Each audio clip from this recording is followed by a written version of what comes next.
नाम है आपका? DJ Vinod boss. मन्ना बाजार।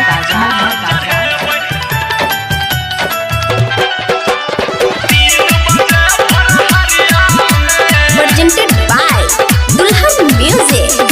भोरे भोरे कामर सजे बैजे बैदब घर नगरिया में हे यो जे बैदब घर नगरिया में हा जे बाबा नगरिया में आ भोला बाबा के जाल चढ़ेबै 3 बजे भोर हरिया में भोला बाबा के जाल चढ़ेबै 3 बजे भोर हरिया में भोला बाबा के जाल चढ़ेबै 3 बजे भोर हरिया में।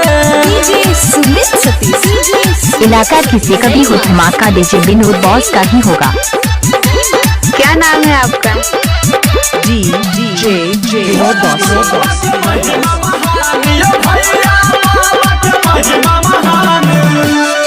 सुल्तानगंज से जल भर ले चढ़बैले गगरिया में हे यो चढ़बैले गगरिया में हा चढ़बैले गगरिया में भोला बाबा के जल चढ़ेबै 3 बजे भोर हरिया में भोला बाबा के जल चढ़ेबै 3 बजे भोर हरिया में।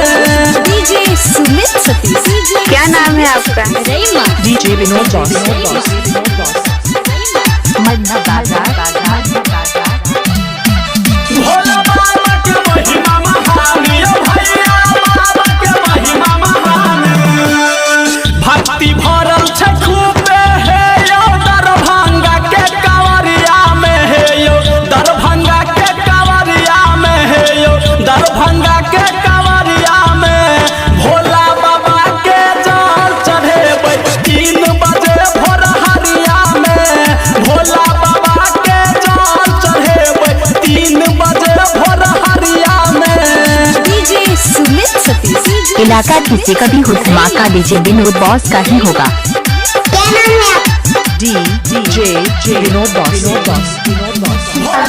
क्या? महिमा महानी भैया बाबा के महिमा महानी धर्मवीर धुरंधर संगे संदीप जेतै कंवरिया में हे यो संदीप जेतै कंवरिया में हे यो राघव जेतै कंवरिया में भोला बाबा के जल चढ़ेबै 3 बजे भोर हरिया में भोला बाबा के जल चढ़ेबै 3 बजे भोर हरिया में।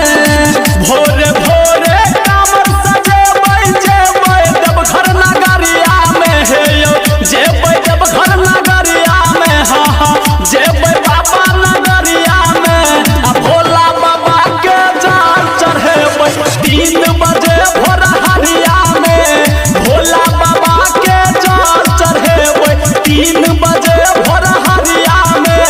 क्या नाम है आपका? DJ Vinod boss. 3 बजे भोर मन्ना बाजार। Presented by mobile number 95।